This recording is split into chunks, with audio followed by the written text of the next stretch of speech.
Fascicule 42. Énergie, mentale et matière. Le fondement de l'univers est matériel en ce sens que l'énergie est la base de toute existence, et l'énergie pure est contrôlée par le Père universel. La force, l'énergie, est la seule chose qui se dresse comme un monument perpétuel démontrant et prouvant l'existence et la présence de l'absolu universel. Cet immense courant d'énergie issu des présences du paradis n'a jamais manqué, jamais fait défaut. Il n'y a jamais eu d'interruption dans ce soutien infini. La manipulation de l'énergie universelle est toujours conforme à la volonté personnelle et aux directives infiniment sages du Père universel. Ce contrôle personnel du pouvoir manifesté et de l'énergie circulante est modifié par les actes et décisions coordonnés du Fils éternel, aussi bien que par les desseins unifiés du Fils et du Père exécutés par l'acteur conjoint. Ces êtres divins agissent à titre personnel et en tant qu'individus, ils opèrent aussi par l'intermédiaire des personnes et des pouvoirs d'un nombre à peu près illimité de subordonnés exprimant chacun diversement le dessein éternel et divin dans l'univers des univers. Mais ces modifications fonctionnelles et provisoires ou ces transmutations de pouvoir divin ne diminuent en rien la vérité de l'affirmation que toute énergie-force se trouve sous le contrôle ultime d'un Dieu personnel résidant au centre de toute chose. Force et énergie du paradis. Le fondement de l'univers est matériel, mais l'essence de la vie est esprit. Le Père des esprits est aussi l'ancêtre des univers. Le Père éternel du Fils originel est aussi la source d'éternité de l'archétype originel, l'île du paradis. La matière, l'énergie, car ce ne sont que des manifestations diverses de la même réalité cosmique, en tant que phénomène universel, est inhérente au Père universel. En lui toute chose subsiste. La matière peut paraître manifester une énergie inhérente et des pouvoirs autocontenus, mais les lignes de gravité impliquées dans les énergies relatives à tous ces phénomènes physiques dérivent et dépendent du paradis. L'ultimaton, la première forme mesurable d'énergie, a le paradis pour noyau. Il existe une forme d'énergie inconnue sur Urantia, qui est innée dans la matière et présente dans l'espace universel. Quand elle sera finalement découverte, les physiciens auront le sentiment qu'ils ont résolu, au moins à peu près, le mystère de la matière. Et ils auront ainsi fait un pas les rapprochant du Créateur et dominé une phase de plus de la technique divine, mais en aucun sens ils n'auront trouvé Dieu ni établi l'existence de la matière ou la mise en œuvre des lois naturelles en dehors de la technique cosmique du paradis et du dessein motivant du Père universel. À la suite de progrès encore plus grands et de nouvelles découvertes, les Urantiens pourront dépasser incommensurablement leurs connaissances présentes, et peut-être maîtriser la rotation énergétique des unités électriques de la matière au point d'en modifier les manifestations physiques.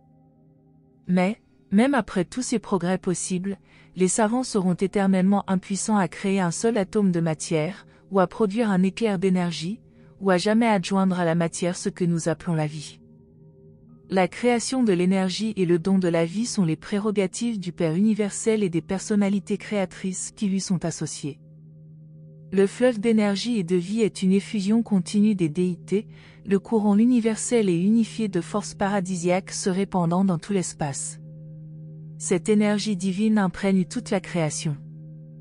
Les organisateurs de force déclenchent les changements et instituent les modifications de la force d'espace qui se traduisent par de l'énergie. Les directeurs de pouvoir transmuent l'énergie en matière, et c'est ainsi que naissent les mondes matériels. Les porteurs de vie déclenchent dans la matière morte les processus que nous appelons la vie matérielle.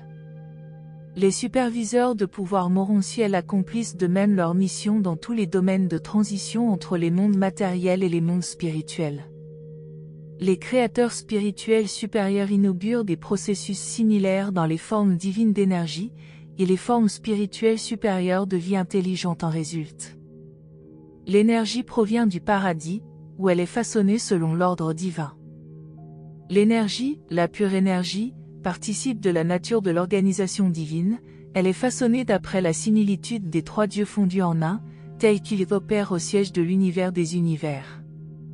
Toute force est mise en circuit au paradis, vient des présences du paradis et y retourne, et elle est essentiellement une manifestation de la cause sans cause, du Père universel, et sans le Père, rien de ce qui existe n'existerait. La force dérivée de la déité existant en soi a une existence perpétuelle en elle-même. L'énergie-force est impérissable et indestructible. Ces manifestations de l'infini peuvent être soumises à des transmutations illimitées, à des transformations sans fin et à des métamorphoses éternelles, mais, en aucun sens ni à aucun degré, ni même dans la plus petite mesure imaginable, elles ne peuvent subir d'anéantissement et n'en subiront jamais. Mais l'énergie, bien que jaillissant de l'infini, ne se manifeste pas à l'infini, le maître univers tel qu'il est présentement conçu a des limites extérieures. L'énergie est éternelle mais non infinie, elle réagit toujours à l'emprise de l'infinité, emprise qui embrasse tout. La force et l'énergie poursuivent indéfiniment leur course, étant sorties du paradis, il faut qu'elles y retournent, même si des âges et des âges sont nécessaires pour compléter le circuit ordonné. Ce qui a son origine dans la déité du paradis ne peut avoir qu'une destination paradisiaque ou une destinée de déité. Tout ceci confirme notre croyance en un univers des univers circulaires, quelque peu limité, mais ordonné et immense. Si ce n'était pas vrai, il apparaîtrait tôt ou tard en un point quelconque une preuve de déperdition d'énergie.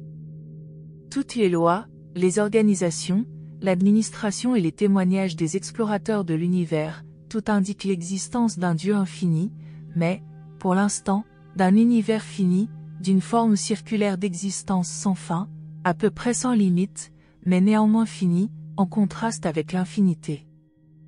Système universel d'énergie non spirituelle. Énergie physique. Il est vraiment difficile de trouver des mots anglais ou français pour désigner et décrire les divers niveaux de force et d'énergie, physiques, mentaux ou spirituels. Ces exposés ne peuvent pas se conformer entièrement à vos définitions acceptées de la force, de l'énergie et du pouvoir.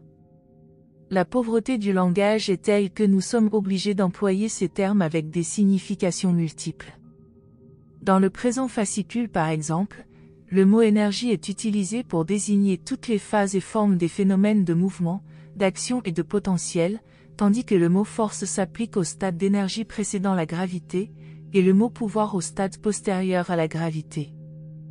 Toutefois, pour tenter d'éviter les confusions de concepts, je suggère comme recommandable d'adopter la classification suivante pour la force cosmique, l'énergie émergente et le pouvoir d'univers, l'énergie physique. 1. Puissance d'espace. C'est la présence incontestée dans l'espace libre de l'absolu non qualifié. L'extension de ce concept inclut le potentiel de force d'espace de l'univers inhérent à la totalité fonctionnelle de l'absolu non qualifié, tandis que l'intention de ce concept englobe la totalité de la réalité cosmique, des univers qui, à la manière de l'éternité, émanèrent de l'île du paradis, laquelle n'a ni commencement, ni fin, ni mouvement, ni changement. Les phénomènes spécifiques à la face inférieure du paradis embrassent probablement 3 zones de présence et de performance de la force absolue, la zone point d'appui de l'absolu non qualifié, la zone de l'île du paradis elle-même et la zone intermédiaire de certains organes ou fonctions équilibrants et compensateurs non identifiés. Ces 3 zones concentriques forment le centre du cycle paradisiaque de la réalité cosmique. La puissance d'espace est une pré-réalité. Elle est le domaine de l'absolu non qualifié et ne réagit qu'à l'emprise personnelle du Père universel, bien qu'en apparence elle soit modifiable par la présence des maîtres organisateurs de force primaires. Sur Uversa, la puissance d'espace s'appelle Absoluta. 2. Force primordiale. Elle représente le premier changement fondamental dans la puissance d'espace et pourrait être l'une des fonctions de l'absolu non qualifié au bas paradis. Nous savons que la présence d'espace sortant du bas paradis est modifiée sous certains aspects par rapport à celle qui y entre. Mais, indépendamment de leur relation possible, la transmutation ouvertement reconnue de la puissance d'espace en force primordiale est la fonction primaire de différenciation exercée par la présence-tension des organisateurs de forces vivants du paradis. La force passive et potentielle devient active et primordiale en réponse à la résistance offerte par la présence dans l'espace des maîtres organisateurs de forces extériorisées primaires. La force émerge alors du domaine exclusif de l'absolu non qualifié dans les royaumes de réactions multiples, réaction à certains mouvements primitifs déclenchés par le dieu d'action, et ensuite à certains mouvements compensateurs émanant de l'absolu universel. La force primordiale paraît réagir aux causes transcendantales proportionnellement à leur absoluité. La force primordiale est quelquefois dénommée énergie pure, sur Uversa, nous l'appelons ségrégata. 3. Énergie émergente. La présence passive des organisateurs de force primaire est suffisante pour transformer la puissance d'espace en force primordiale, et c'est sur le champ spatial ainsi activé que ces mêmes organisateurs de force commencent leurs premières opérations actives. La force primordiale est destinée à passer par deux phases distinctes de transmutation dans les royaumes de manifestation de l'énergie avant d'apparaître comme pouvoir d'univers. Ces deux niveaux d'énergie émergente sont A. Énergie puissante. C'est l'énergie puissante d'orientation, de mouvement de masse, de haute tension et de réaction forcée, système d'énergie gigantesque, mis en mouvement par les activités des organisateurs de force primaire.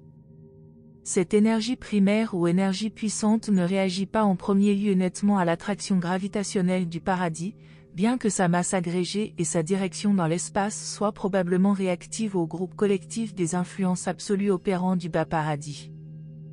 Lorsque l'énergie émerge au niveau de réaction initiale à l'emprise circulaire de la gravité absolue du paradis, les organisateurs de force primaire cèdent la place à l'action de leurs associés secondaires. B. Énergie gravitationnelle. L'énergie qui apparaît ensuite, et qui est sensible à la gravité, contient le potentiel du pouvoir d'univers et devient l'ancêtre actif de toute la matière de l'univers. Cette énergie secondaire ou gravitationnelle est le produit des élaborations d'énergie résultant de la présence pression et des tendances tension établies par les maîtres organisateurs de forces transcendantaux associés. En réponse au travail de ces manipulateurs de force, l'énergie d'espace passe rapidement du stade puissant au stade gravitationnel et devient ainsi directement réactive à l'emprise circulaire, absolue, de la gravité du paradis. Elle révèle en même temps un certain potentiel de sensibilité à l'attraction de la gravité linéaire inhérente aux masses matérielles qui apparaissent bientôt avec les stades électroniques et post-électroniques de l'énergie et de la matière. Quand survient la réactivité à la gravité, les maîtres organisateurs de forces associées peuvent se retirer des cyclones d'énergie de l'espace, pourvu que les directeurs de pouvoir d'univers puissent être affectés à ce champ d'action. Nous sommes tout à fait dans l'incertitude au sujet des causes exactes des stades primitifs d'évolution de la force, mais nous reconnaissons l'activité intelligente de l'ultime dans les deux niveaux de manifestation de l'énergie émergente. Les énergies de puissance et de gravité sont appelées ultimata sur Uversa lorsqu'elles sont considérées collectivement. 4. Pouvoir d'univers. La force d'espace a été changée en énergie d'espace et ensuite en énergie sous contrôle gravitationnel. L'énergie physique a été ainsi mûrie au point de pouvoir être dirigée dans des canaux de pouvoir et mise au service des multiples desseins des créateurs d'univers. Ce travail est continué par les habiles directeurs, centres et contrôleurs de l'énergie physique dans le grand univers, celui des créations organisées et habitées.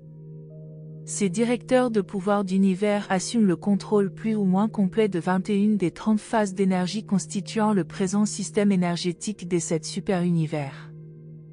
Ce domaine de pouvoir énergie-matière est le royaume des activités intelligentes du septuple fonctionnant sous le super-contrôle de l'espace-temps exercé par le suprême. Sur Uversa, nous appelons Gravita le domaine du pouvoir d'univers. 5. Énergie de Havona. Les concepts de cet exposé se sont déplacés vers le paradis en suivant, niveau par niveau, la force d'espace qui se transmuait jusqu'au niveau opératoire de l'énergie pouvoir des univers du temps et de l'espace.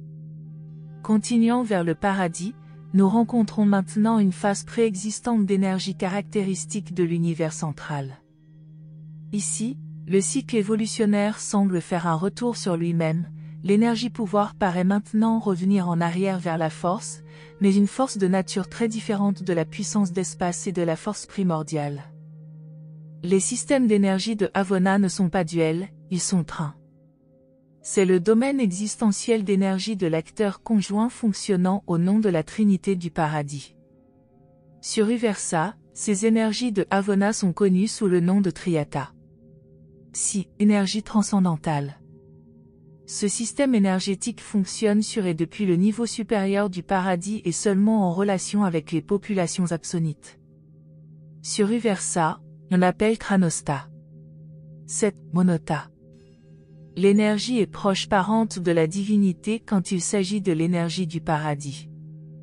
Nous inclinons à croire que la monota est l'énergie vivante et non spirituelle du paradis, une éternelle contrepartie de l'énergie vivante et spirituelle du Fils originel, d'où le système énergétique non spirituel du Père universel. Nous ne pouvons pas différencier par leur nature l'esprit du paradis et la monota du paradis, ils sont apparemment semblables. Ils ont des noms différents, mais on ne saurait guère vous parler d'une réalité dont les manifestations spirituelles et non spirituelles ne se distinguent que par le nom.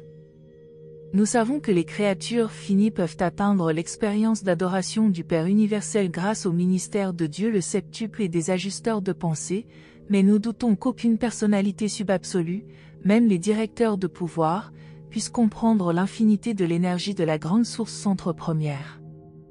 Une chose est certaine, si les directeurs de pouvoir sont au courant de la technique de métamorphose de la force d'espace, ils ne nous en révèlent pas le secret.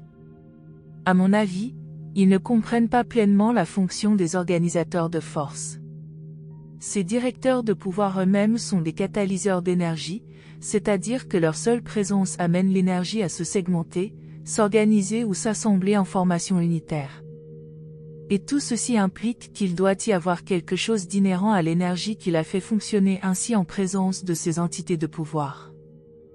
Le phénomène de transmutation de la force cosmique en pouvoir d'univers a été appelé depuis longtemps l'une des 7 infinités de la divinité, par les Melchizedek de Nébadon. Vous n'en apprendrez pas davantage sur ce point pendant l'ascension de votre univers local. Malgré notre inaptitude à comprendre entièrement l'origine, la nature et les transmutations de la force cosmique, nous sommes parfaitement au courant de toutes les phases du comportement de l'énergie émergente à partir du moment où elle répond directement et indubitablement à l'action gravitationnelle du paradis, à peu près l'époque où les directeurs de pouvoir du super-univers commencent à opérer. 3. Classification de la matière. La matière est identique dans tous les univers, sauf dans l'univers central. Les propriétés physiques de la matière dépendent de la vitesse de révolution de ses éléments composants, du nombre et de la dimension des éléments en rotation, de leur distance du corps nucléaire ou du contenu d'espace de la matière, ainsi que de la présence de certaines forces non encore découvertes sur Urantia. La matière des différents soleils, planètes et corps spatiaux comporte 10 grandes divisions. 1. La matière ultimatonique, les unités physiques primordiales de l'existence matérielle, les particules d'énergie qui contribuent à composer des électrons. 2. La matière subélectronique, le stade explosif et répulsif des supergaz solaires. 3. La matière électronique, le stade électrique de différenciation matérielle, électrons, protons et diverses autres unités entrant dans la constitution variée des groupes électroniques. 4. La matière subatomique, qui existe en grande quantité à l'intérieur des soleils chauds. 5. Les atomes fracassés, ils se trouvent dans les soleils qui se refroidissent et dans tout l'espace. 6. La matière ionisée, atomes individuels dépouillés de leurs électrons extérieurs, chimiquement actifs, par l'électricité, la chaleur, les rayons X et par des solvants. 7. La matière atomique, le stade chimique d'organisation élémentaire, les unités composantes de la matière moléculaire ou visible. 8. Le stade moléculaire de la matière telle qu'elle existe sur Urantia à l'état de matérialisation relativement stable dans les conditions ordinaires. 9. La matière radioactive, la tendance et l'activité désorganisatrice des éléments lourds dans des conditions de chaleur modérée et de pression gravitationnelle diminuée. 10. La matière effondrée, la matière relativement stationnaire trouvée à l'intérieur des soleils froids ou morts.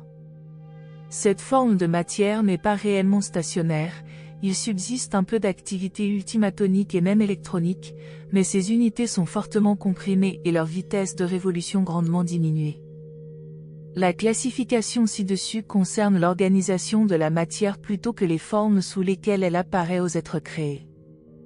Elle ne tient pas non plus compte des stades pré-émerges de l'énergie ni des matérialisations éternelles au paradis et dans l'univers central. 4. Transmutation de l'énergie et de la matière.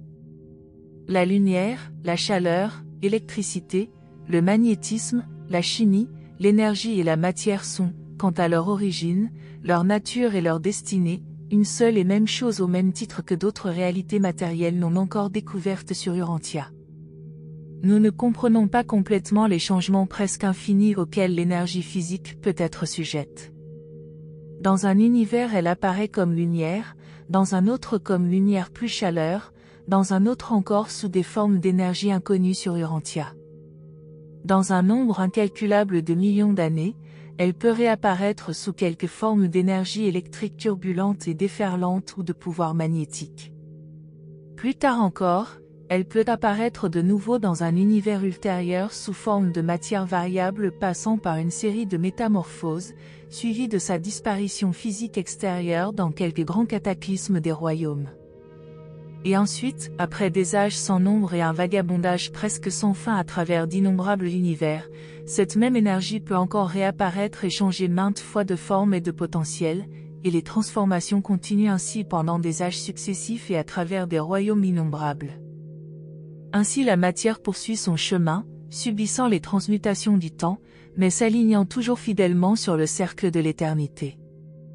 Même si elle est longtemps empêchée de retourner à sa source, elle y reste toujours sensible et suit indéfiniment le sentier tracé par la personnalité infinie qui l'a émise. Les centres de pouvoir et leurs associés s'occupent très activement de transmuer l'ultimaton dans les circuits et révolutions des électrons. Ces êtres uniques contrôlent et composent le pouvoir en manipulant habilement les unités de base de l'énergie matérialisée, les ultimatons. Ils sont maîtres de l'énergie qui circule dans cet état primitif. En liaison avec les contrôleurs physiques, ils sont capables de contrôler efficacement l'énergie et de la diriger, même après sa transmutation au niveau électrique ou au stade dit électronique. Mais leur champ d'action est considérablement amoindri quand l'énergie organisée électroniquement se lance dans les tourbillons des systèmes atomiques. Après cette matérialisation, les énergies tombent sous l'emprise complète du pouvoir d'attraction de la gravité linéaire. La gravité agit positivement sur les lignes de pouvoir et les canaux d'énergie des centres de pouvoir et des contrôleurs physiques, mais ces êtres ne réagissent que négativement à la gravité, ils exercent leur dotation d'antigravitation. Dans tout l'espace, le froid et d'autres influences sont à l'œuvre pour organiser créativement les ultimatons en électrons. La chaleur est la mesure de l'activité électronique, tandis que le froid signifie simplement absence de chaleur, repos relatif de l'énergie, ce qui est le statut de la charge-force universelle de l'espace, pourvu que ni l'énergie émergente ni la matière organisée ne soient présentes pour répondre à la gravité. Ce sont la présence et l'action de la gravité qui empêchent l'apparition du zéro théorique absolu, car l'espace interstellaire n'est pas à la température du zéro absolu. Dans tout l'espace organisé, il y a des courants d'énergie répondant à la gravité, des circuits de pouvoir, des activités ultimatoniques, ainsi que l'organisation d'énergie électronique. Pratiquement parlant, l'espace n'est pas vide. Même l'atmosphère d'Urantia se dilue de plus en plus jusqu'à la hauteur de 5000 km, où elle commence à s'estomper dans la matière spatiale moyenne de cette section de l'univers. L'espace qui, à notre connaissance, se rapproche le plus du vide d'un ébadon contient encore 100 ultimatons, l'équivalent d'un électron, par 16 cm3. Une telle raréfaction de la matière est considérée comme étant pratiquement l'espace vide. La température, chaleur et froid, n'est secondaire que par rapport à la gravité dans les royaumes d'évolution de l'énergie et de la matière. Les ultimatons obéissent docilement aux températures extrêmes.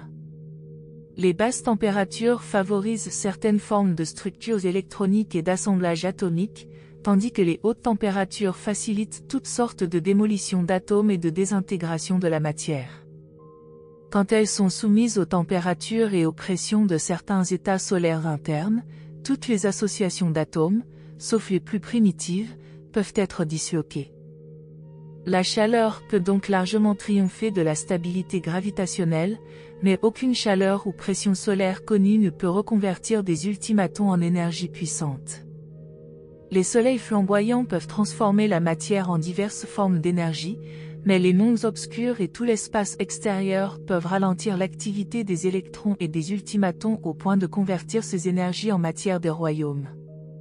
Certaines associations d'électrons de nature voisine et beaucoup d'associations fondamentales de la matière nucléaire se forment dans les températures excessivement basses de l'espace libre et s'accroissent ultérieurement par association avec de plus grandes additions d'énergie matérialisante. Dans toutes ces métamorphoses sans fin de l'énergie et de la matière, il faut faire entrer en ligne de compte l'influence de la pression gravitationnelle et le comportement antigravitationnel des énergies ultimatoniques dans certaines conditions de température, de vitesse et de révolution. La température, les courants d'énergie, la distance et la présence des vivants organisateurs de force et directeurs de pouvoir influencent aussi tous les phénomènes de transmutation de l'énergie et de la matière. L'accroissement de la masse dans la matière est égal à l'accroissement de l'énergie divisé par le carré de la vitesse de la lumière. Dans un sens dynamique, le travail que peut accomplir la matière au repos est égal à l'énergie dépensée pour réunir ces éléments depuis le paradis, moins la résistance des forces à vaincre pendant le transit et l'attraction exercée par les parties de la matière l'une sur l'autre. L'existence de formes préélectroniques de la matière est indiquée par les 2 poids atomiques du plomb. Le plomb de formation originelle pèse un peu plus que le plomb produit par la désintégration de l'uranium au moyen d'émanation de radium. La différence de poids atomiques représente la perte effective d'énergie dans la démolition de l'atome. L'intégrité relative de la matière est assurée par le fait que l'énergie ne peut s'absorber ou s'émettre que par quantités exactes appelées quanta par les savants d'Urantia. Cette sage disposition dans les royaumes matériels sert à maintenir les univers en tant qu'unité fonctionnelle. La quantité d'énergie absorbée ou libérée lors d'un changement de position des électrons ou autres éléments est toujours un quantum ou un multiple du quantum, mais le comportement vibratoire ou ondulatoire de ces unités d'énergie est entièrement déterminé par les dimensions des structures matérielles en jeu. Ces vagues énergétiques ondulatoires ont 860 fois le diamètre des ultimatons, électrons, atomes ou autres unités qui leur donnent naissance. L'interminable confusion qui accompagne l'observation de la mécanique ondulatoire du comportement des quantas est due à la surimposition des ondes d'énergie. 2 crêtes peuvent se combiner pour former une crête de hauteur double, tandis qu'une crête et un creux peuvent se conjuguer pour s'annuler mutuellement. 5. Manifestation d'énergie ondulatoire. Dans le super-univers d'Orvonton, il y a 100 octaves d'énergie ondulatoire. Parmi ces 100 groupes de manifestations énergétiques, 64 sont totalement ou partiellement reconnus sur Urantia. Les rayons du Soleil constituent 4 octaves dans l'échelle superuniverselle. Les rayons visibles embrassent seulement une octave qui porte le numéro 46 de cette série. Vient ensuite le groupe ultraviolet, tandis que 10 octaves plus haut se trouvent les rayons X suivis par les rayons gamma du radium. 32 octaves au-dessus de la lumière visible du Soleil, on rencontre les rayons énergétiques de l'espace extérieur si fréquemment mélangés avec les minuscules particules de matière fortement activées qui leur sont associées. Immédiatement au-dessous de la lumière solaire visible apparaissent les rayons infrarouges, et 30 octaves plus bas le groupe transmetteur de la radiodiffusion. Sous l'angle des connaissances scientifiques sur Urantia au XXe siècle, les manifestations d'énergie ondulatoire peuvent se classer dans les 10 groupes suivants. 1. Rayons infra-ultimatoniques, les révolutions marginales des ultimatons lorsqu'ils commencent à prendre une forme définie. C'est le premier stade de l'énergie émergente où l'on peut détecter et mesurer des phénomènes ondulatoires. 2. Rayons ultimatoniques. L'assemblage de l'énergie dans les sphères minuscules des ultimatons occasionne dans le contenu de l'espace des vibrations discernables et mesurables. Bien avant que les physiciens ne découvrent l'ultimaton, ils détecteront indubitablement les phénomènes dus à la pluie de ces rayons sur Urantia. Ces rayons courts et puissants représentent l'activité initiale des ultimatons quand ils sont ralentis au point de virer vers l'organisation électronique de la matière. À mesure que les ultimatons s'agglomèrent en électrons, il se produit une condensation avec mise en réserve correspondante d'énergie. 3. Les rayons spatiaux courts. Ce sont les plus courtes de toutes les vibrations purement électroniques, Elle représente le stade préatomique de cette forme de matière. Il faut des températures extraordinairement basses ou élevées pour produire ces rayons spatiaux qui sont de deux sortes, l'une qui accompagne la naissance des atomes et l'autre qui dénote leur dislocation. La plus grande quantité d'entre eux émane du plan le plus dense du superunivers, celui de la Voie lactée, qui est aussi le plan de plus grande densité des univers extérieurs. 4. Le stade électronique. Ce stade d'énergie est la base de toute matérialisation dans les 7 superunivers. Lorsque des électrons passent des niveaux énergétiques supérieurs de révolution orbitale à des niveaux inférieurs, des quantas sont toujours émis. Les changements d'orbite des électrons produisent l'éjection ou l'absorption de particules mesurables d'énergie-lumière très bien déterminées et uniformes, tandis que les électrons individuels abandonnent toujours une particule d'énergie-lumière quand ils subissent une collision. Des manifestations d'énergie ondulatoire accompagnent aussi les activités des corps positifs et des autres éléments du stade électronique. 5. Rayons gamma. Ce sont les émanations qui caractérisent la dissociation spontanée de la matière atomique. Le meilleur exemple de cette forme d'activité électronique se trouve dans les phénomènes associés à la désintégration du radium. 6. Le groupe des rayons X. L'étape suivante dans le ralentissement de l'électron fournit les diverses formes de rayons X solaires ainsi que les rayons X engendrés artificiellement. La charge électronique crée un champ électrique, le mouvement donne naissance à un courant électrique, le courant produit un champ magnétique. Lorsqu'un électron est brusquement arrêté, la commotion électromagnétique résultante produit le rayon X. Le rayon X est cette perturbation. Les rayons X solaires sont identiques à ceux que l'on engendre mécaniquement pour explorer l'intérieur du corps humain, à part leur longueur d'onde qui est légèrement plus grande. C'est les rayons ultraviolets ou chimiques de la lumière du soleil et leurs diverses productions mécaniques. Puis, la lumière blanche, toute la lumière visible des soleils. 9. Les rayons infrarouges, le ralentissement de l'activité électronique se rapprochant encore davantage de la chaleur appréciable. 10. Les ondes hertziennes, les énergies utilisées sur Urantia pour les télédiffusions. Sur ces 10 phases d'activité énergétique ondulatoire, l'œil humain ne peut réagir qu'à une seule octave, celle de la totalité de la lumière solaire ordinaire. Ce qu'on appelle l'éther est simplement un nom collectif pour désigner un groupe d'activités de force et d'énergie qui ont lieu dans l'espace. Les ultimatons, les électrons et les autres agrégats massiques d'énergie sont des particules uniformes de matière. Dans leur transit à travers l'espace, ils suivent réellement des lignes droites. La lumière et toutes les autres formes de manifestations énergétiques reconnaissables consistent en une succession de particules énergétiques déterminées qui se déplacent en ligne droite, sauf dans la mesure où leur trajectoire est modifiée par la gravité et d'autres forces interférentes. Les processions de particules d'énergie apparaissent comme des phénomènes ondulatoires lorsqu'elles sont observées d'une certaine manière. Cela est dû à la résistance du manteau de force non différencié de tout l'espace, l'éther hypothétique, et à la tension intergravitationnelle des agrégats de matière associés. La largeur des intervalles entre les particules de matière ainsi que la vitesse initiale des rayons d'énergie provoque l'apparence ondulatoire de beaucoup de formes d'énergie-matière. L'excitation du contenu de l'espace produit une réaction ondulatoire au passage de particules de matière en déplacement rapide, de même que le passage d'un bateau sur l'eau déclenche des vagues d'amplitude et d'intervalles variés. Le comportement de la force primordiale donne naissance à des phénomènes analogues, sous beaucoup de rapports, à l'éther que vous imaginez. L'espace n'est pas vide.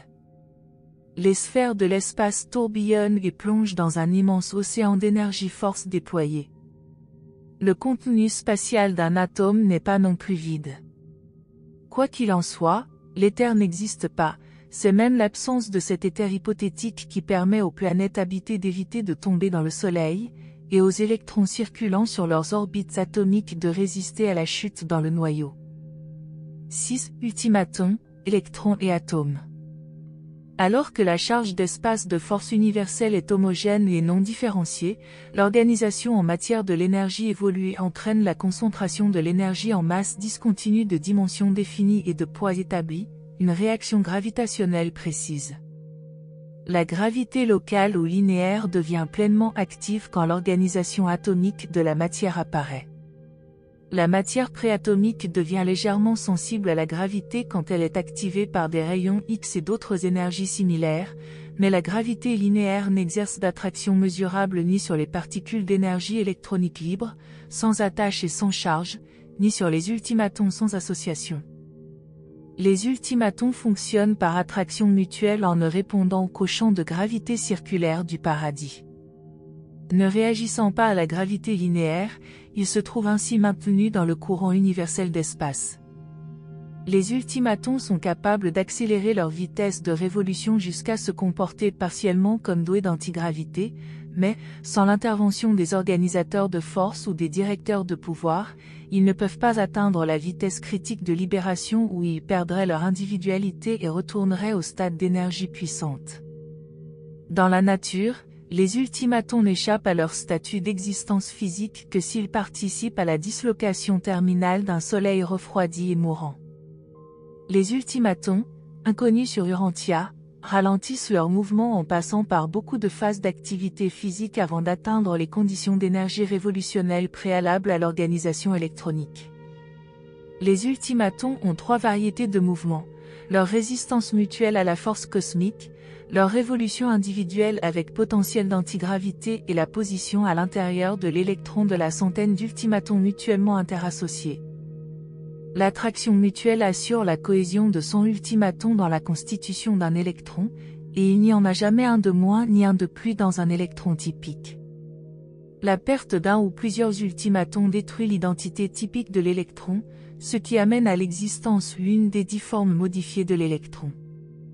Les ultimatons ne décrivent pas d'orbite et ne tourbillonnent pas en circuit à l'intérieur des électrons, mais ils se répandent ou se groupent selon leur vitesse de rotation axiale, ce qui détermine les dimensions différentielles des électrons. C'est la même vitesse de rotation des ultimatons autour de leur axe qui détermine les réactions négatives ou positives des différents types d'unités électroniques. L'ensemble de la ségrégation et du groupement de la matière électronique ainsi que la différenciation électrique de corps négatifs et positifs d'énergie-matière résulte des diverses fonctions des associations d'ultimatons qui les composent. Chaque atome a un diamètre légèrement supérieur à 1/4 de millionième de millimètre, et un électron pèse un peu plus que la 2/1000e partie du plus petit atome, celui de l'hydrogène. Le proton positif caractéristique du noyau atomique, bien que pas beaucoup plus gros qu'un électron négatif, pèse près de 2000 fois plus. Si l'on agrandissait la masse de la matière jusqu'à ce qu'un électron pèse 1/10 d'once, 2,83 grammes, et si ces dimensions étaient accrues dans la même proportion, le volume de cet électron deviendrait aussi grand que celui de la Terre.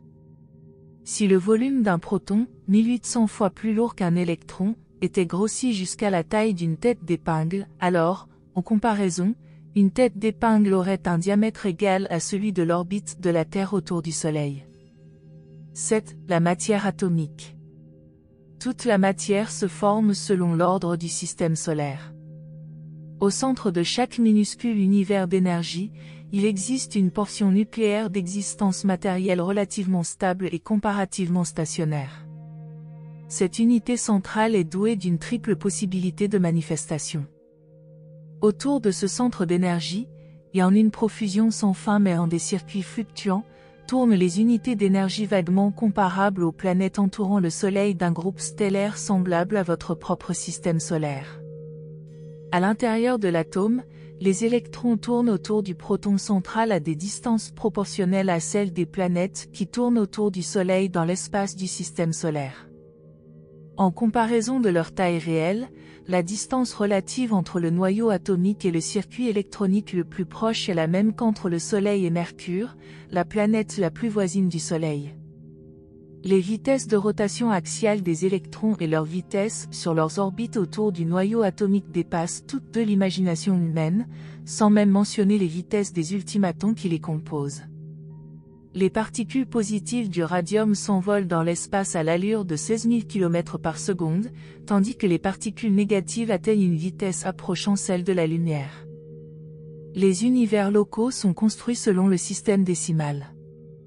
Il y a exactement 100 matérialisations atomiques d'énergie d'espace discernables dans un univers de constitution duelle, c'est le maximum possible d'organisation de la matière dans Nébadon.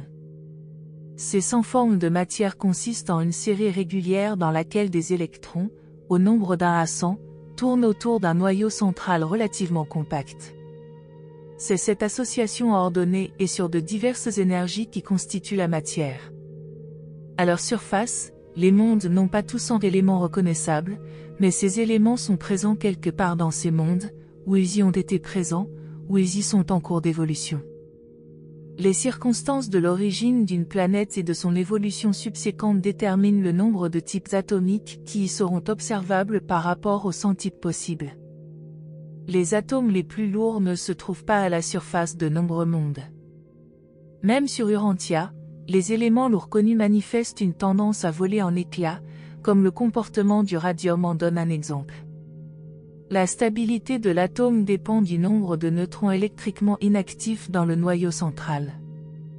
Le comportement chimique dépend entièrement de l'activité des électrons qui tournent librement autour du noyau. Dans Orvonton, il n'a jamais été possible d'assembler naturellement plus de 100 électrons orbitaux dans un même système atomique. Quand un 101e a été introduit artificiellement dans le champ des orbites, il en est toujours résulté une dislocation instantanée du proton central et une folle dispersion des électrons et autres énergies libérées. Bien que les atomes puissent contenir d'1 à 100 électrons orbitaux, seuls les 10 électrons extérieurs des plus gros atomes tournent autour du noyau central comme des corps distincts et discontinus, restant intacts et compacts dans leur rotation sur des orbites précises et définies. Les 30 électrons les plus proches du centre sont difficiles à observer ou à détecter en tant que corps séparés et organisés. La même proportion relative de comportement des électrons par rapport à la proximité du noyau prévaut dans tous les atomes, quel que soit le nombre des électrons contenus. Plus on se rapproche du noyau, moins l'individualisation des électrons est nette. Le prolongement énergétique ondulatoire d'un électron peut se répandre de manière à occuper totalement les orbites atomiques les plus petites. Cela est spécialement vrai des électrons les plus proches du noyau central. Les 30 électrons des orbites les plus intérieures ont une individualité, mais leur système énergétique tend à s'entremêler, s'étendant d'un électron à un autre et presque d'orbite à orbite. Les 30 électrons suivants constituent la deuxième famille ou zone énergétique, leur individualité est plus prononcée, leur corps de matière exerce un contrôle plus complet sur les systèmes d'énergie qui les accompagnent. Les 30 électrons suivants, la troisième zone énergétique, sont encore plus individualisés et circulent sur des orbites plus distinctes et mieux définies. Les 10 derniers électrons ne sont présents que dans les 10 éléments les plus lourds et possèdent la dignité de l'indépendance, ils sont donc capables d'échapper plus ou moins librement au contrôle du noyau mère. Avec un minimum de variation dans la température et la pression, les membres de ce quatrième groupe, 10 électrons externes, échapperont à l'emprise du noyau central comme l'exemple en est donné par la dislocation spontanée de l'uranium et des éléments apparentés. Les 27 premiers atomes, ceux qui contiennent d'1 à 27 électrons orbitaux, sont plus faciles à définir que les autres. À partir de 28 et au-dessus, le caractère imprévisible de la présence supposée de l'absolu non qualifié se fait de plus en plus sentir, mais une partie de cette imprévisibilité électronique est due aux différences dans les vitesses de rotation axiale des ultimatons et à leur propension inexpliquée à s'entasser, pêle-mêle. D'autres influences, physiques, électriques, magnétiques et gravitationnelles, agissent aussi pour produire un comportement électronique variable. Les atomes sont donc similaires à des personnes quant aux possibilités de prévoir leur comportement. Les statisticiens peuvent énoncer des lois gouvernant un grand nombre d'atomes ou de personnes, mais deviennent muets quand il s'agit d'un seul atome ou d'une seule personne. Puis, la cohésion atomique. Alors que la gravité est l'un des différents facteurs contribuant à maintenir ensemble un minuscule système d'énergie atomique, il y a aussi, présente dans et parmi les unités de base, une énergie puissante et inconnue, c'est le secret de leur constitution fondamentale et de leur comportement ultime, une force qui reste à découvrir sur Urantia. Cette influence universelle imprègne tout l'espace intérieur de la minuscule organisation énergétique. L'espace entre les électrons d'un atome n'est pas vide. Dans tout l'atome, cet espace interélectronique est animé par des manifestations ondulatoires parfaitement synchronisées avec la vitesse des électrons et la rotation des ultimatons. Cette force n'est pas entièrement dominée par vos lois reconnues d'attraction positive et négative, c'est pourquoi elle se conduit parfois d'une manière imprévisible. Cette influence anonyme semble être une réaction d'espace-force de l'absolu non qualifié. La cohésion des protons chargés et des neutrons non chargés du noyau de l'atome est assurée par la fonction alternative du mésotron, particule de matière 180 fois plus lourde que l'électron. Sans ce dispositif, la charge électrique portée par les protons disloquerait le noyau atomique. Tels que les atomes sont constitués, nulle force gravitationnelle ou électrique ne pourrait assurer la cohésion de leur noyau. L'intégrité du noyau est maintenue par la fonction cohésive alternative du mésotron, qui est capable de réunir les particules chargées et non chargées, grâce au pouvoir massique supérieur de sa force et par une fonction supplémentaire qui fait constamment changer de place les protons et les neutrons. Le mésotron fait constamment aller et venir la charge électrique des particules nucléaires entre protons et neutrons. Au cours d'une fraction infinitésimale de seconde, une particule nucléaire donnée est un proton chargé, et, au cours de la fraction suivante, elle est un neutron sans charge. Et ces alternances de statut énergétique sont si incroyablement rapides que la charge électrique est privée de toute occasion de fonctionner comme influence dislocante. C'est ainsi que le mésotron fonctionne comme une particule, porteuse d'énergie, qui contribue puissamment à la stabilité nucléaire de l'atome. La présence et la fonction des mésotrons expliquent aussi une autre énigme concernant l'atome. Quand les atomes agissent radioactivement, ils émettent beaucoup plus d'énergie qu'on ne pourrait s'y attendre. Cet excédent de radiation provient du démembrement du mésotron, porteur d'énergie, qui devient alors un simple électron. La désintégration du mésotron s'accompagne aussi de l'émission de certaines petites particules dépourvues de charge. Le mésotron explique certaines propriétés cohésives du noyau atomique, mais n'explique ni la cohésion entre protons ni l'adhésion entre neutrons. La force puissante et paradoxale qui assure l'intégrité cohésive de l'atome est une forme d'énergie non encore découverte sur Urantia. Ces mésotrons se trouvent en abondance dans les rayons cosmiques qui se heurtent continuellement à votre planète. 9. La philosophie naturelle. La religion n'est pas seule à être dogmatique, la philosophie naturelle tend également à dogmatiser. Lorsqu'un éducateur religieux bien connu parvint à la conclusion que le nombre 7 était fondamental dans la nature parce qu'il y a cette ouverture dans la tête humaine, il aurait pu, s'il avait mieux connu la chimie, soutenir son opinion en l'appuyant sur un phénomène véritable du monde physique. Dans tous les univers physiques du temps et de l'espace, et bien que la constitution décimale de l'énergie se manifeste universellement, il subsiste toujours une réminiscence du fait que la prématière a une organisation électronique septuple. Le nombre 7 est fondamental pour l'univers central et pour le système spirituel des transmissions innées de caractère, mais le nombre 10, le système décimal, est inhérent à l'énergie, à la matière et à la création matérielle. Malgré cela, le monde atomique présente certaines caractéristiques périodiques qui réapparaissent par groupe de 7, une marque de naissance portée par le monde matériel et rappelant sa très lointaine origine spirituelle. Quand on classe les éléments fondamentaux dans l'ordre de leur poids atomique, cette persistance septuple de constitution créative ressort dans le domaine de la chimie comme une récurrence de propriétés physiques et chimiques similaires par groupes septuples périodiques et distincts. Quand on arrange ainsi les éléments chimiques d'Urantia, n'importe quelle qualité ou propriété donnée a tendance à se répéter tous les 7 éléments.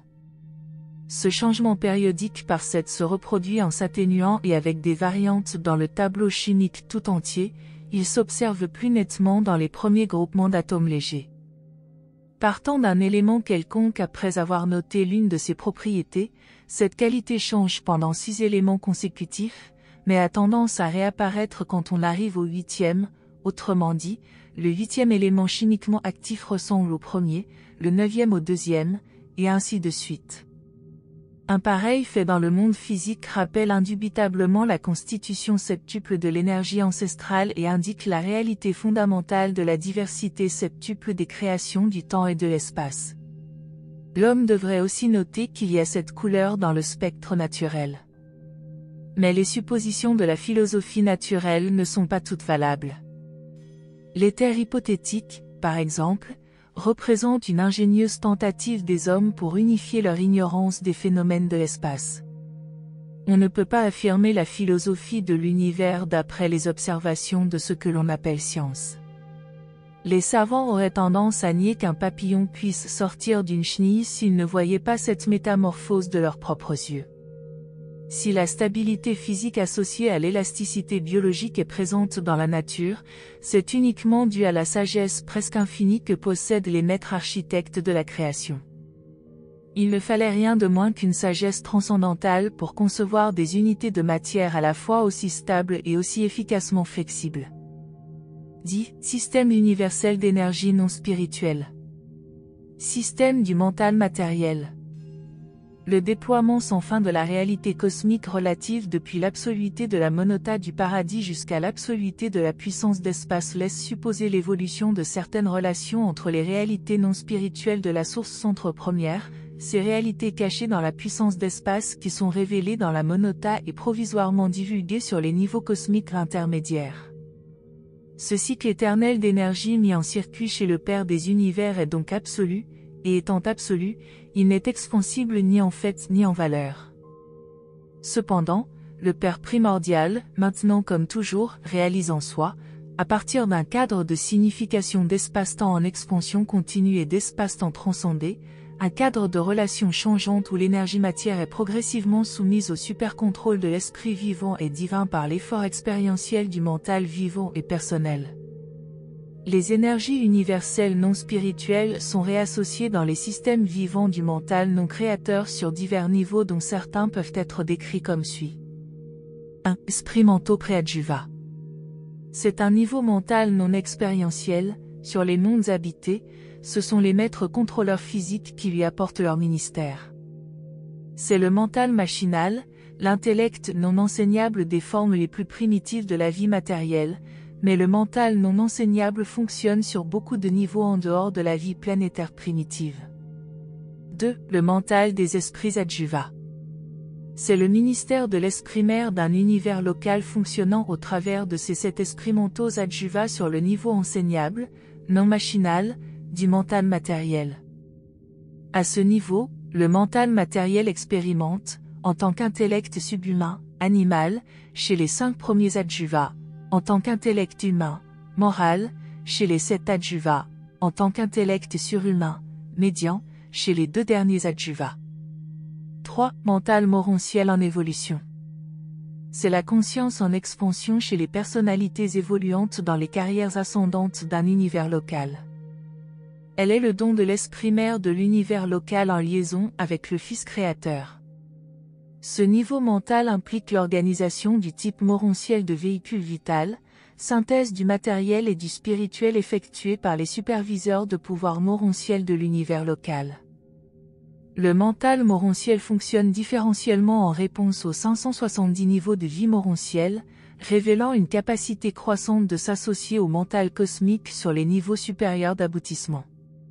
C'est l'évolution normale des créatures humaines, mais un mental d'ordre non morontiel est aussi attribué par un fils de l'univers et par un esprit de l'univers aux enfants non morontiels des créations locales. Le mental cosmique. C'est le septuple mental diversifié du temps et de l'espace. Pour chacune de ces phases, l'un des 7 maîtres esprits apporte son ministère à l'un des 7 super-univers. Le mental cosmique englobe tous les niveaux de mental fini et se coordonne expérientiellement avec les niveaux de déité évolutionnaire du mental suprême, et transcendentalement avec les niveaux existentiels du mental absolu, les circuits directs de l'acteur conjoint. Au paradis, le mental est absolu, dans Avona, il est absonite, dans Orvonton, il est fini.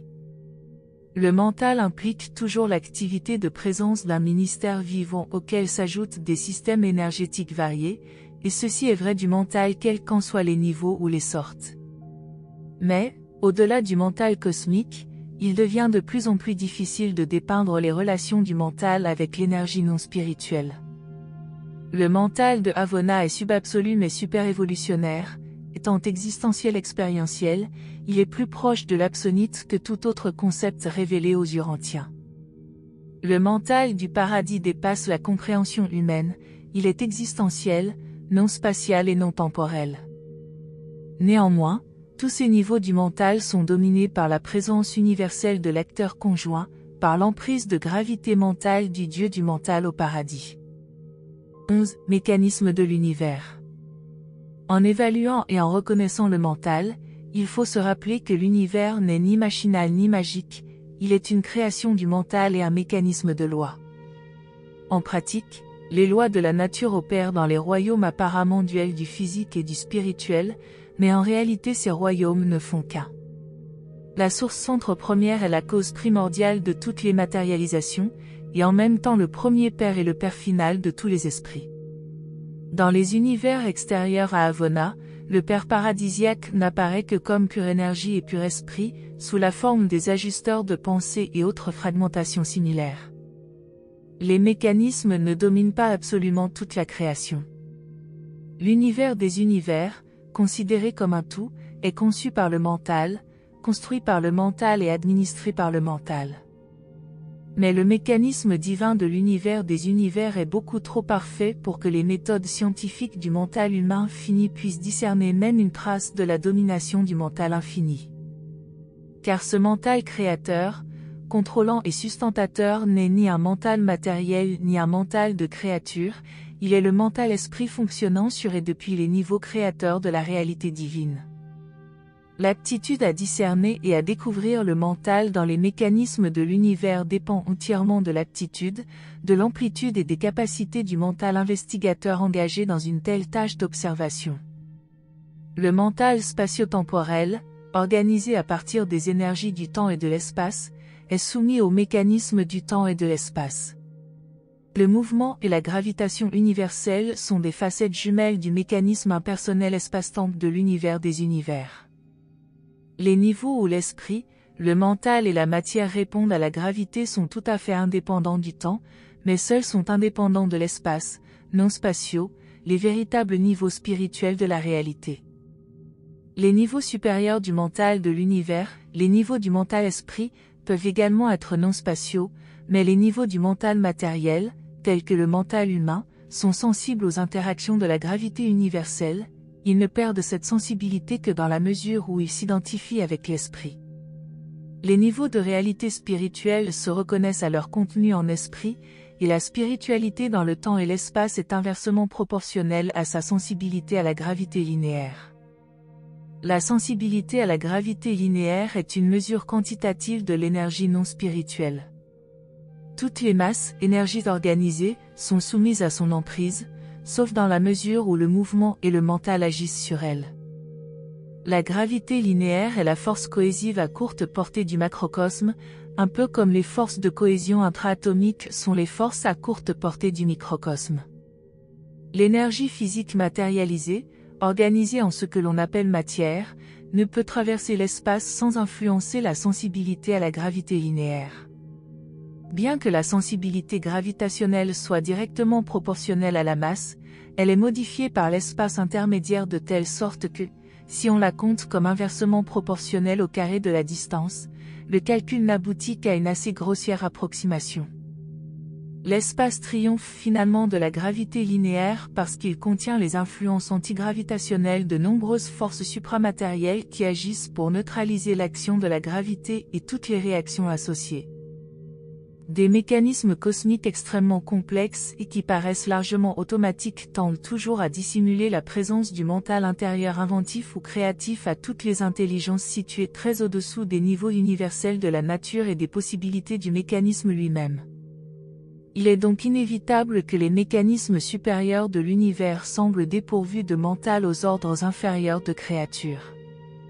La seule exception possible à cette conclusion serait d'attribuer une faculté mentale à l'étonnant phénomène d'un univers qui paraît se sustenter lui-même, mais ceci est une affaire de philosophie plutôt que d'expérience actuelle. Puisque le mental coordonne l'univers, la fixité des mécanismes n'existe pas. L'évolution progressive associée à l'entretien cosmique autonome est un phénomène universel. La capacité de l'univers à évoluer est inépuisable dans l'infini de la spontanéité. Le progrès vers une unité harmonieuse, une synthèse expérientielle grandissante surimposée à une complexité toujours croissante de relations, ne pouvait s'effectuer que par un mental dominant ayant un dessein. Plus le mental universel associé à un phénomène quelconque de l'univers est élevé, plus il est difficile au type inférieur de mental de le découvrir. Puisque le mental du mécanisme de l'univers est un mental-esprit créatif, la faculté mentale mène de l'infini, il ne peut jamais être découvert ou discerné par les organes mentaux des niveaux inférieurs de l'univers, et encore bien moins par le mental le plus humble de tous, le mental humain. Bien que le mental animal évoluant recherche naturellement Dieu, il ne peut à lui seul et par lui seul connaître Dieu par inhérence. 12. Modèle et forme, domination du mental. L'évolution des mécanismes implique et dénote la présence cachée et la domination du mental créateur. L'aptitude de l'intellect mortel à concevoir, projeter et créer des mécanismes automatiques démontre les qualités supérieures, créatives et intentionnelles du mental humain comme influence dominante sur la planète. Le mental tend toujours à 1. Créer des mécanismes matériels. 2. Découvrir des mystères cachés. 3. Explorer des situations lointaines. 4. Formuler des systèmes mentaux. 5. Atteindre des buts de sagesse. 6. Aboutir à des niveaux spirituels. 7. Accomplir les destinées divines, suprêmes, ultimes et absolues. Le mental est toujours créateur.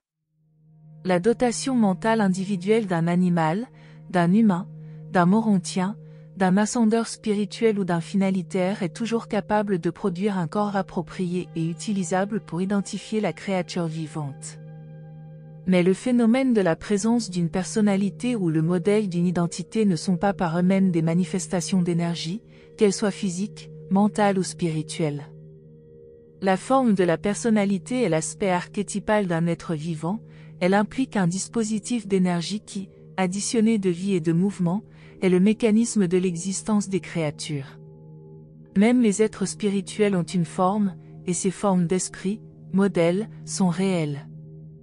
Même les types les plus élevés de personnalités spirituelles ont des formes, des présences de personnalités analogues en tout point au corps mortel d'Urantia. Presque tous les êtres rencontrés dans les 7 super-univers possèdent des formes, mais cette règle générale comporte quelques exceptions. Les ajusteurs de pensée paraissent dépourvus de forme jusqu'après la fusion avec l'âme survivante de leur associé mortel. Les messagers solitaires, les esprits inspirés de la Trinité, les aides personnelles de l'Esprit infini, les messagers de gravité, les archivistes transcendantaux et quelques autres n'ont pas non plus de forme découvrable, mais ce sont les rares exceptions typiques. La grande majorité des êtres ont des formes personnelles de bon aloi qui caractérisent chaque individu, elles sont susceptibles d'être reconnues et personnellement distinguées. La liaison entre le mental cosmique et le ministère des esprits mentaux adjuva donne naissance à un tabernacle physique convenant à l'être humain en évolution. Le mental moronciel individualise similairement des formes moroncielles pour tous les survivants mortels. De même que le corps mortel est personnel et caractéristique pour tout être humain, de même la forme moroncielle sera hautement individuelle et dûment caractéristique du mental créateur qui le domine. Deux formes moroncielles ne se ressemblent jamais plus que deux corps humains. Les superviseurs de pouvoir moronciel parrainent les matériaux moronciels indifférenciés à l'aide desquels la vie moroncielle peut commencer à opérer, et les séraphins qui les assistent fournissent ces matériaux. Et, après la vie moroncielle, on constatera que les formes spirituelles sont également diverses, personnelles et caractéristiques de leurs habitants mentaux, spirituels respectifs. Sur un monde matériel, vous pensez à un corps comme ayant un esprit, mais nous considérons l'esprit comme pourvu d'un corps. Les yeux physiques sont vraiment les fenêtres de l'âme née d'esprit.